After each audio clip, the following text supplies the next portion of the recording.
أعوذ بالله من الشيطان الرجيم بسم الله الرحمن الرحيم. Àwọn àǹfààní tí a mú wá fún wa lónìí tí ó máa jẹ́ àǹfààní fún wa fún gbogbo àwọn mùsùlùmí àwọn ènìyàn pátá. Ànábì wa Muhammad sallallahu alayhi wa sallam òun ló jẹ́ ká mọ̀ wípé àwọn àsìkò kan bọ̀ wá nínú ayé, àwọn ìgbà kan bọ̀ wá tí àwọn kankan máa ṣẹlẹ̀ ńgbà náà. Ó ní àwọn nǹkan tí ó máa ṣẹlẹ̀ yìí lásìkò náà, àwọn tó já sí pé tá bá ti rí àwọn nǹkan yẹn a máa mọ̀ bẹ́ẹ̀ pé nínú ìgbà tá Ànábì wa Muhammad sallallahu alayhi wa sallam. Inú àkọ́kọ́ tí Ànábì sọ fún wa, ó ní sayati ala nazi zaman, ó ní sayati ala nasi zamanu, ó ní àwọn ìgbà kan bọ̀ wá fún àwọn ọmọ ènìyàn. Ó ní tí ìgbà yẹn bá dé a máa rí àwọn nǹkan kan tí ó máa ṣẹlẹ̀ lásìkò náà. Tá bá ti wá ń rí àwọn nǹkan yẹn á ti mọ̀ pé nínú ìgbà tá Ànábì sọ ló ṣẹlẹ̀ yìí ló dé yìí. Aláàkọ́kọ́ tá Ànábì sọ, ó ní la ya'rifuna al-ulama'a illa bi thawbin jamil, ó ní àwọn èèyàn ní dá afọ́ ọlọ́run mọ̀mọ́, afọ́ ọlọ́run dúdú àwọn èèyàn ní dá mọ̀mọ́ àyàfi pẹ̀lú illa bi thawbin jamil, àyàfi pẹ̀lú aṣọ tó rẹwà, aṣọ ńláńlá, mọ́tò ńláńlá, ilé ńláńlá. Báàfà bá wọ àwùjọ àfà kan bí etí ẹ̀ tó wọnú prógámù àfà kan tí ò bá ti wọ aṣọ ńlá ó gbé mọ́tò ńlá dé bẹ́ẹ̀, wọn ní nígbàgbọ́ pé àfọ́ ọlọ́run ni. Tó bá kọ̀ wá jàlábíà lásán tó dé fìlà wọn ní recognize ẹ̀. Ṣùgbọ́n èyí tó wọ aṣọ ńlá tó gbogbo tó tóbi tó ti kọ́ wọn yẹn ká sẹ́yìn tó ń wọlé bọ̀ tó ń pariwo bọ̀ tó ń halẹ̀ bọ̀ wọ́n mọ̀ pé àfọ́ ọlọ́run ni tó ń gbé. Lásìkò yìí gan àwọn àfà kan tún bẹ tó yá sí pé yàtọ̀ sí pé yẹn wọjú agbo àwọn tí wọ́n ń ṣe àfà tún nìyẹn, àwọn àfà bíi tiwa,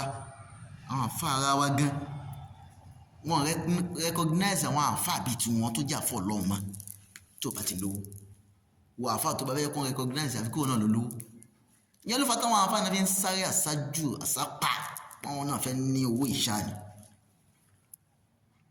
Ànábì ni wọ́n lè máa dá àfọ́ ọlọ́run mọ̀mọ́. Àwọn àfà kan náà ti ń bẹ tó yá sí pé kí wọ́n tó wọlé kí lọ kẹ́kọ̀ọ́ àwọn àfà yìí ti jáde kó lé ẹ̀kọ́. Ọlọ́run wá tètè gbọ́wọ́ wọn sókè nígbà tí wọ́n wọlé ẹ̀kọ́ tí wọ́n jáde ilé ẹ̀kọ́ yẹn tán. Ọlọ́run wá ní kẹ́wọ́ tìyẹ́ tètè dókè ju ti wọn lọ. Yóò tún wá pàdé wọn àwọn tó jẹ́ pé wọ́n ti jáde ilé ẹ̀kọ́ kí wọ́n tó wọlé ẹ̀kọ́. Wọ́n wá tún wá pàdé wọn, wọ́n ti fojú mú lẹ́sìn wọn, ò ní recognize wọn rárá. Ìyẹn náà ń ṣẹlẹ̀ lásìkò táwọn yìí. Kò dé síbi tá a lè fi dá fọ́ ọlọ́run mọ́. Al-qalb inú ọkàn níbẹ̀, kì í ṣe ojú, kì í ṣe aṣọ, kì í ṣe gbogbo tí àwọn èèyàn ń wò yẹn. Jẹ́ àfọ́ ọlọ́run sápamọ́. Alákọ̀ọ́kọ́ nìyẹn, aṣọ ńláńlá, mọ́tò ńláńlá láti máa dá àfà mọ́. Ẹlẹ́ẹ̀kejì tá Ànábì sallallahu alayhi wa sallam, ó ní wala yasma'una al-Qur'ana illa bi sawtin hasan, àwọn èèyàn ní gbọ́ Al-Qur'ani mọ́ illa bi sawtin hasan, àyàfi pẹ̀lú ohùn tó bá dùn. Bọ́mọ yẹn bá ń kàkà bí yẹn bá ń kà Al-Qur'ani tó bá yẹ sí pé kàkúkà náà ní ń kà tóhùn ẹ̀ bá ti dùn àwọn èèyàn wọ́n máa tẹ̀lé lọ ní pé ó ń ka kíní ẹ̀ dáadáa, ìkàkúkà sí ló kà. Tó kí Al-Qur'ani ní kíkà òun náà ní ẹ̀tọ́ tó gbọ́dọ̀ fún, ó ní hákòtì tó gbọ́dọ̀ fún. Bí yẹn bá ń kàkàkúkà ń bẹ̀ tó ti nóhùn tó lọ́n fún ní ẹ̀bùn òun tó wá bẹ̀ sí ní fohùn ń ka ohun yẹn làwọn èèyàn máa tẹ̀lé. Ẹlẹ́ẹ̀kejì nù. Ẹlẹ́ẹ̀kẹta tá Ànábì sallallahu alayhi wa sallam tó sọ, ó ní wala ya'buduna Allaha illa fi shahri Ramadan, ó ní àwọn èèyàn ní jọ́sìn mọ́ ò ní jọ́sìn fọlọ́run mọ́ àyàfi nínú illa fi shahri Ramadan, àyàfi nínú oṣù Ramadan. Tí Ramadan bá wọlé bó ṣe ń bọ̀ lọ́nà yìí tó bá wọlé báyìí mọ́ṣáláṣí ó kún ni. Mẹ́wàá àkọ́kọ́ nínú Ramadan náà mọ́ṣáláṣí máa kún, tó bá ti ń dé 15 yóò ti máa kún, tó bá ti ń wọ 20 yóò máa dínkù ni, yóò ti máa dínkù díẹ̀díẹ̀. Mẹ́wàá tó gbẹ̀yìn yẹn díẹ̀ nínú àwọn èèyàn yóò kì díẹ̀ nínú àwọn èèyàn lẹ́rìí ní mọ́ṣáláṣí. Ṣùgbọ́n ẹjọ́ kọ́kọ́ bẹ̀rẹ̀ àwọn èèyàn máa lẹ́ẹ̀máa rí Kùránì lọ́wọ́ wọn yẹn náà máa lọ lọ́ máa bọ̀, náà máa lọ náà máa bọ̀. ìjọsìn yẹn wọ́n mójútó tí Ramadan bá tún kó ńlẹ̀ tán wọ́n bá tún ní ìjọsìn táwọn èèyàn máa ṣe nínú àwọn olówó wa gan lásìkò yìí nígbà tá Ànábì sọ yìí tó nígbà yìí o àwọn kan bẹ náà olówó wa tó yá sí pé àwọn tí wọn wákàtí márùn-ún kínkín lé wákàtí márùn-ún wọn ń kí ẹ̀mẹ́ta péré làwọn ń ṣèjọsìn inú ọdún nínú oṣù Ramadan wọ́n ṣe túnú àwẹ̀ pẹ̀lú rẹ̀ jímọ̀ jùgújọ́ jímọ̀ àwọn ẹlẹ́rìí mọ́ṣáláṣí tí wọ́n máa pariwo wọn ẹlẹ́ẹ̀kẹta níjọ́ léyà wọn kì í dì ó tán mẹ́tẹ̀ẹ̀ta yìí tí wọ́n bá ti yanjú ẹ̀ ó ti dọ̀dún tó ń bọ̀ àwọn ìjọsìn tó kù kọ́ àwòkọ́ tó sọ̀lá wákàtí márùn-ún tí Ọlọ́run pa wá láṣẹ ká máa kí ń kọ́ bẹ́ẹ̀ la fìyẹn sí nínú oṣù Ramadan láà máa rí àwọn èèyàn tí wọ́n máa pàtàkì ẹ̀sìn àwọn tó ń tìláwà al-Qur'an kò sígbà tí èèyàn lè tìláwà al-Qur'an táwọn èèyàn bá ti ka Qur'an nínú oṣù Ramadan lẹ́ẹ̀kíní lẹ́ẹ̀ka méjì àbọ̀kàyà kan ó ti dọ̀dún tó ń bọ̀ wá kí ló dé tó máa tìláwà al-Qur'an gbogbo gbà fọlọ́ ẹlẹ́ẹ̀kẹta nìyẹn tí Ànábì sallallahu alayhi wa sallam tó sọ fún wa pé àwọn èèyàn ní jọ́sìn máa àyàfi ní oṣù Ramadan ẹlẹ́ẹ̀kẹrin òun náà ni wala yukhrijuna zakata illa bir-riya'i was-sum'a Ànábì ní wọ́n ní pé àwọn èèyàn ní mú wá az-zaka ìfowómọ́ illa bir-riya'i àyàfi pẹ̀lú kárìmí ni wọ́n máa ṣe kárìmí ní pé ẹlòmíì ó mú 20,000 sínú envelope ó yà máa pín káàkiri yóò mú 10,000 sínú envelope yóò máa pín káàkiri ó náà ti yan zaka was-sum'a àti pé káwọn èèyàn lè máa gbọ́ pé òun lòun ń ṣe àwọn táwọn èèyàn máa ṣe nìyẹn zaka kẹrí wọ́n sì ní tíyẹn bá fẹ́ yan zaka fún yẹn kan èèyàn tó yan zaka fún yìí òun náà gbọ́dọ̀ invest lórí zaka yẹn tó bá máa di ọdún tí ó tẹ̀lé kóun náà lè rí zaka yan fẹ́ lómi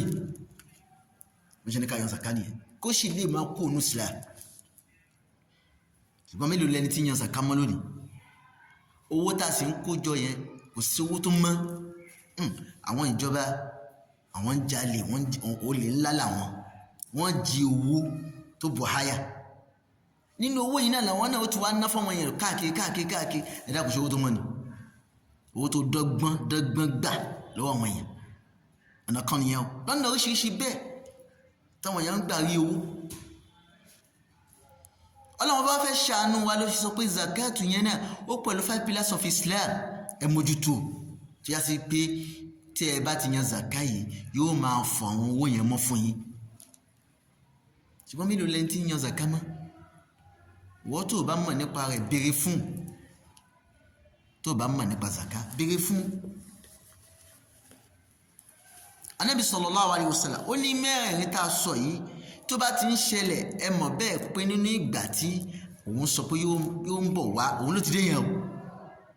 gbogbo tá a sọ yìí àsìkò tá a wà yìí ń ṣẹlẹ̀ bẹ́ẹ̀ zamanu tá a wà yìí ń ṣẹlẹ̀ bẹ́ẹ̀